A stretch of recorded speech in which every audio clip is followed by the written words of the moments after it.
సమ్మక్క సారలమ్మ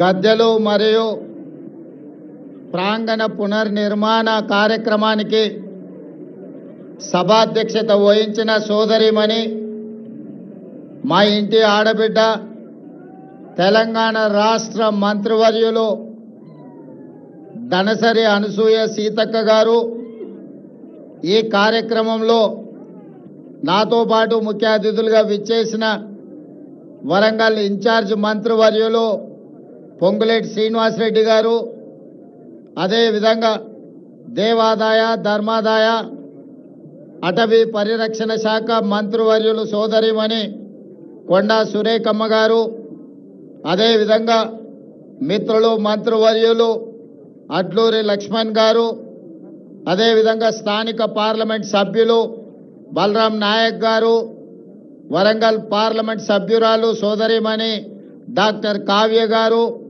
వారితో పాటు పాల్గొన్న శాసన మండలి సభ్యులు, శాసన సభ్యులు, ప్రభుత్వ సలహాదారులు, వివిధ కార్పొరేషన్లకు సంబంధించిన చైర్మన్లు, ఈరోజు అశేషంగా ఇక్కడికి విచ్చేసిన సమ్మక్క సారలమ్మ భక్తులకు, ఆదివాసీ మిత్రులందరికీ కూడా మనస్ఫూర్తిగా కృతజ్ఞతలు, అభినందనలు తెలియజేస్తున్న మిత్రులారా, ఇది ఒక బాధ్యత కాదు, బాధ్యతతో పాటు భావోద్వేగం. ప్రజాప్రతినిధిగా ప్రజా జీవితంలోకి వచ్చిన మొదటి రోజు నుంచి ఈ రోజు వరకు ఎప్పుడు అవకాశం వచ్చినా ప్రతి జాతరకు ఇక్కడికి వచ్చి సమ్మక్క సారలమ్మ ఆశీర్వాదం తీసుకొని ప్రజా జీవితంలో ప్రజలకు సేవ చేయాలన్న ఆలోచన పునరంకితమవుతూ పనిచేస్తూ వచ్చినాం.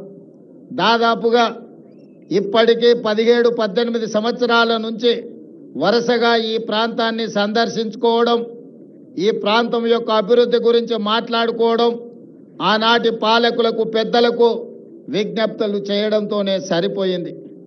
ప్రతిసారి ఎవరినో ఒకరిని అడగడం, వాళ్ళు ఏదో కొంచెము దానం ఇచ్చినట్టుగా ధర్మం చేసినట్టుగా వ్యవహరిస్తే మా జీవితాలకి ఇంతేనేమో అని మేము అనుకునే వాళ్ళం.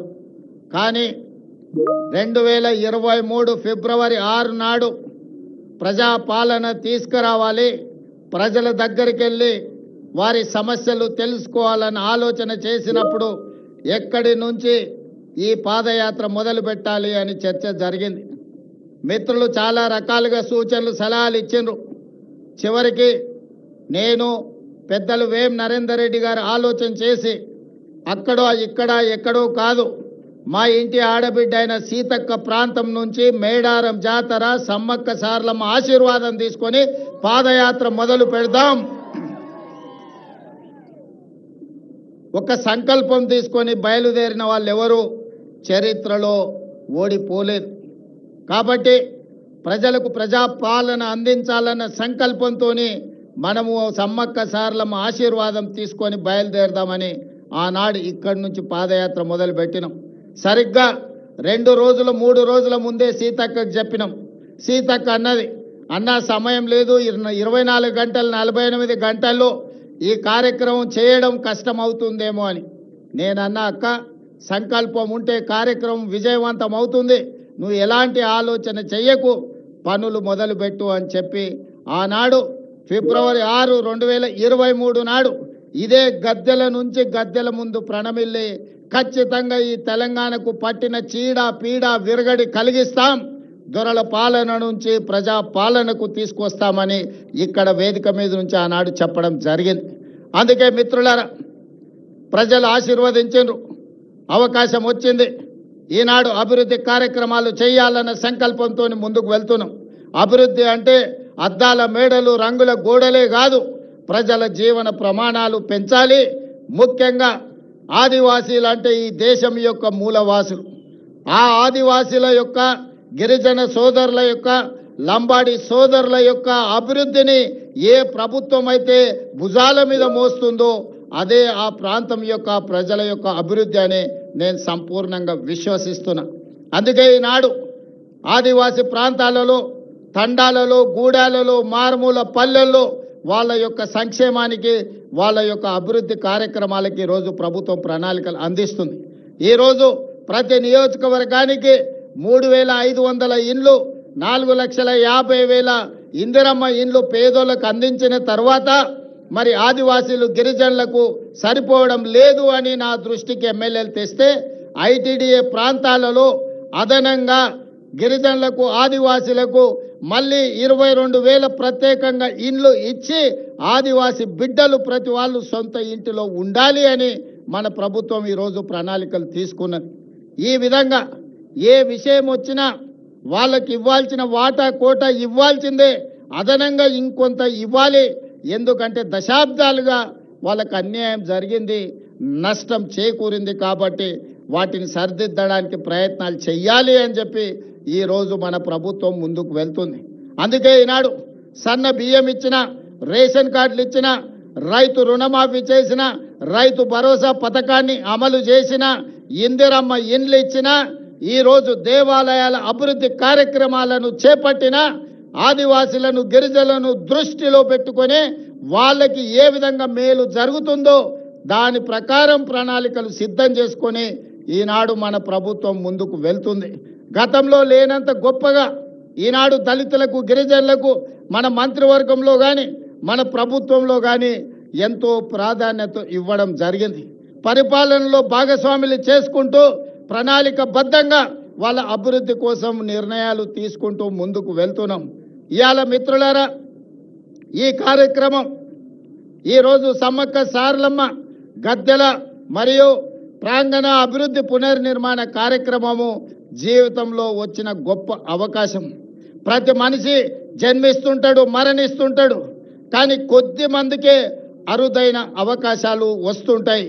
ఈనాడు నాకు మా సీతక్కకు ఒక అరుదైన అవకాశం సమ్మక్క సారలమ్మ గద్దెలు మరియు ప్రాంగణ పునర్నిర్మాణం. ఈ జన్మలో దక్కిన గొప్ప గౌరవం. సీతక్క చెప్పినట్టుగా తన జన్మ ధన్యమైంది. ఒక్కసారి గుట్టల మీద నుంచి అమ్మను గద్దెల మీద కూర్చోబెట్టే అవకాశం వస్తే నాకు ఈ జన్మకు చాలు అనుకుంది. కానీ గతంలో ఇతరుల దగ్గరికి వెళ్ళి రిప్రజెంటేషన్స్ ఇచ్చి మాకు నిధులు ఇవ్వండి అని అడిగే పరిస్థితి ఉండే. ఫిబ్రవరి 6, 2023 నాడు ఇదే ప్రాంతం నుంచి నేను చెప్పిన, రాబోయే రోజుల్లో ఇతరులను యాచించడం కాదు, సీతక్కనే సంతకం పెట్టి నిధులు మంజూరు చేస్తుంది, సీతక్క ప్రభుత్వంలో భాగస్వామి అవుతుంది అని ఆనాడు చెప్పడం జరిగింది. ఈనాడు చేసి చూపిస్తున్నాం. సమ్మక్క సారలమ్మ ఈ ప్రాంత అభివృద్ధి కోసం నిధులకు వెనక్కి అడుగు వేసే సమస్యనే లేదు. ప్రభుత్వానికి నిధుల సమస్య ఉండొచ్చు, అవసరమైతే ఇంకెక్కడైనా తగ్గిస్తాం. కానీ సమ్మక్క సారలమ్మ యొక్క అభివృద్ధి కోసం ఎన్ని కోట్ల రూపాయలైనా ప్రభుత్వం విడుదల చేస్తుంది, సరైన సమయంలో పూర్తి చేస్తుంది. నిర్మాణ కార్యక్రమం మాదై ఉండొచ్చు, కానీ గిరిజనుల యొక్క సాంప్రదాయాన్ని కాపాడుకునే బాధ్యత వాళ్ళదే. అందుకే ప్రభుత్వం ప్రణాళికలు రచించి ప్రభుత్వమే నిర్మించడం కాదు, ప్రణాళికల్లో ఆదివాసులను భాగస్వాములను చేసినాం. సాంప్రదాయాన్ని పరిరక్షించడంలో ఆదివాసీలను భాగస్వాములను చేసినాం. రేపు జరగబోయే పునర్నిర్మాణంలో కూడా ఆదివాసీలను భాగస్వాములను చేస్తున్నాం. అందులో ఉండే రీసెర్చ్ స్కాలర్స్ని, అదేవిధంగా సాంప్రదాయాన్ని కొనసాగిస్తున్న వాళ్ళ వారసులను అందరినీ కూడా ఇందులో భాగస్వాములను చేసినాం. మామూలుగా సిమెంట్ కట్టడాలు కడితే అత్యధికంగా 100 సంవత్సరాలు మాత్రమే ఉంటుంది. సిమెంటుతో కట్టిన ఏ కట్టడం దాని జీవన ప్రమాణము, జీవిత కాలము అత్యధికంగా 100 సంవత్సరాలు. కానీ రాతి కట్టడాలతో కడితే 100,000 సంవత్సరాలు ఉంటుంది. దానికి ఉదాహరణే మీ ప్రాంతంలో ఉన్న రామప్ప దేవాలయం. రుద్రదేవుడు ఆనాడు కట్టిన దేవాలయం 800 సంవత్సరాలైనా యునెస్కో లిస్టులో ఈరోజు చేరింది అంటే రాతి కట్టడాలతోనే, గొప్ప నగిశీలతోనే రామప్ప మందిరం కట్టిండు రుద్రదేవుడు. కాబట్టే ఇయాలటికి అది చరిత్రలో నిటారుగా నిలబడ్డది. అందుకే అధికారులు సిమెంటుతో ప్రతిపాదనలు తెచ్చిన సిమెంటు కట్టడాలు వద్దు, రాతి కట్టడాలతోనే కట్టాలి. రాబోయే 100 సంవత్సరాలకు సమ్మక్క సారలమ్మ మందిరం, గద్దెలు, ప్రాంగణం ఆదర్శంగా ఉండాలి. ఈ ప్రాంతంలో అభివృద్ధి జరగాలి అని ఈరోజు ప్రతి కట్టడం రాతి కట్టడాలతోనే కట్టాలని ఈరోజు నిర్ణయం తీసుకున్నాం. అందుకే ఇదొక గొప్ప కార్యక్రమం, జీవితకాల అవకాశం. ఈ గొప్ప కార్యక్రమంలో మీరందరూ భాగస్వాములు కావాలి. మీ అందరి ఆశీర్వాదం కావాలి ప్రభుత్వానికి. మేము మిమ్మల్ని మనులు మాణిక్యాలు అడగడం లేదు. ప్రజల యొక్క ఆలోచన, ఆదివాసీ సోదరుల యొక్క కోరిక మేరకు ఈ ప్రభుత్వం ఈ ప్రణాళికను తీసుకొని వచ్చింది. 100 రోజుల్లో ఈ పనులన్నీ పూర్తి చెయ్యాలి అని ఈనాడు ప్రభుత్వం టార్గెట్ పెట్టుకొని పనిచేస్తుంది. జనవరి 28 నుంచి జనవరి 31 వరకు ఏదైతే ఈ సమ్మక్క సారలమ్మ జాతర జరగబోతుందో వివిధ ప్రాంతాల నుంచి, వివిధ రాష్ట్రాల నుంచి ఈ మధ్య విదేశీ పర్యాటకులు కూడా ఇక్కడికి ఆశీర్వాదం కోసం వస్తున్నారు. భక్తులకు ఎలాంటి అసౌకర్యం కలగకుండా ఇక్కడ అభివృద్ధి కార్యక్రమాలు వేగంగా జరగాలి అంటే రాత్రింబవళ్ళు ఇక్కడ పనులు జరగాలి. పొద్దుటిపూటనే పని చేస్తే సమయం సరిపోదు, రాత్రి సమయంలో కూడా పని చేయాలి. మరి ఇక్కడ నిపుణులు పనిచేస్తున్నప్పుడు వాళ్ళకి రక్షణ కల్పించి వాళ్ళకి అన్ని వసతులు చూసుకోవాల్సిన బాధ్యత స్థానికులదే. ప్రభుత్వం ఎన్ని చేసినా కొంతమేరకే ఉపయోగం ఉంటుంది, కానీ స్థానికుల భాగస్వామ్యం ఉంటే 100% ఈ కార్యక్రమం వేగంగా ముందుకు వెళ్తుంది. ఇవాళ సమ్మక్క సారలమ్మ గద్దెలే కాదు, జంపన్న వాగు నిర్మాణం గురించి, భక్తులు రావడానికి, భక్తులు దర్శనం చేసుకున్న తర్వాత వెళ్ళడానికి కూడా రహదారుల నిర్మాణం కోసం కూడా ఈరోజు నేను అధికారులకు సూచనలు సలహాలు ఇవ్వడం జరిగింది. పొంగులేటి శ్రీనివాసరెడ్డి గారికి నేను ఆదేశాలు ఇచ్చిన. నెలలో 3-4 సార్లు ప్రతి వారం ఇన్ఛార్జ్ మంత్రిగా వారు ఖచ్చితంగా ఇక్కడికి పర్యటన చేయాల్సిందే, ఈ పన్నులను పర్యవేక్షించాల్సిందే. రాబోయే 100 రోజులు ఇందులో భాగస్వాములు అయ్యే వాళ్ళందరికీ నేను సూచన చేసిన. మనం అయ్యప్ప మాల వేసుకుంటే ఎట్లయితే మాల వేసుకొని భక్తితో ఉంటామో సమ్మక్క సారలమ్మ మాల వేసుకోండి, భక్తితో ఇక్కడి పనులను పూర్తి చేయండి అని చెప్పి మా అధికారులకు, మా సాంకేతిక నిపుణులకు, మా ప్రజా ప్రతినిధులకు సూచన చేసిన. అందుకే మిత్రులారా, మళ్ళీ పూర్తి చేసుకున్న తర్వాత ఈ ప్రాంగణానికి నేను వస్తా. ఈసారి జాతరను అద్భుతంగా చేసుకుందాం. ఈ వేదిక మీద నుంచి కేంద్ర ప్రభుత్వానికి నేను విజ్ఞప్తి చేస్తున్నా, కుంభమేళకు మీరు 1000 కోట్ల రూపాయలు ఇస్తున్నారు. మరి మా ఆదివాసీ కుంభమేళకు కేంద్ర ప్రభుత్వం 1 రూపాయి ఇవ్వడానికి కానీ, జాతీయ పండుగ గుర్తించడానికి కానీ వాళ్ళకి ఎందుకో మనసు రావడం లేదు. దయచేసి కిషన్ రెడ్డి గారు, బండి సంజయ్ గారు, ఈ ప్రాంత ప్రజల ఆశీర్వాదంతోనే మీకు ఆ హోదా వచ్చింది. నరేంద్ర మోడీ గారు ఈ దేశానికి ప్రధానమంత్రి అయినరు. ఇప్పటికైనా ఆలోచన చేయండి. కుంభమేళనే కాదు, ఉత్తరప్రదేశ్లో ఉన్న అయోధ్యనే దేవాలయాలు కాదు, ఈనాడు తెలంగాణ ప్రాంతంలో ములుగు అడవుల్లో ఇక్కడ ఉన్న సమ్మక్క సారలమ్మ కూడా ఒక గొప్ప దేవాలయం, ఒక చరిత్ర ఉన్నది.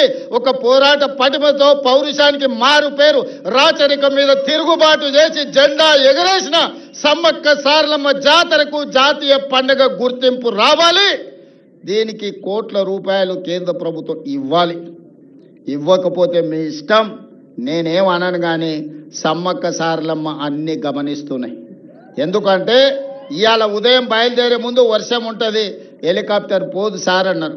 అంటే నేను అన్నా, మీరేం చింత చేయకండి, ఏర్పాట్లు చేసుకోండి, సమ్మక్క సారలమ్మ వచ్చే అడ్డంకులను అన్ని తొలగిస్తుందని మా అధికారులకు నేను చెప్పిన. మేఘాలు కమ్ముకొచ్చినట్టు వర్షం కురిసిన వాతావరణం ఉన్న మేఘాలన్నీ కూడా ఎక్కడికక్కడగా విడిపోయి ఈనాడు ఇక్కడికి వచ్చి ఈ మంచి కార్యక్రమాన్ని చేపట్టడానికి ప్రకృతి పూర్తిగా సహకరించింది.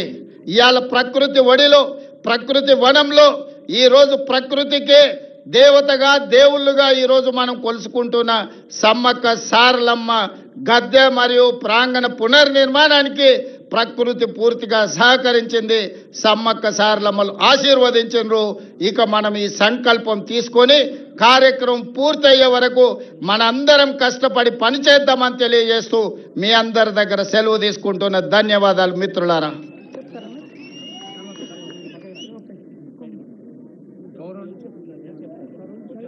హలో, గౌరవనీయులైన రేవంత్ రెడ్డి గారు సమ్మక్క సారలమ్మల చల్లని సన్నిధి నుంచి పాదయాత్ర ప్రారంభిస్తే ఇప్పుడు తెలంగాణ ప్రజా ప్రభుత్వ అభివృద్ధి జైత్రయాత్రగా సాగుతోంది. మీ అందరి చప్పట్లతో వారికి ఆశీస్సులు అందించవలసిందిగా కోరుతోంది వేదిక.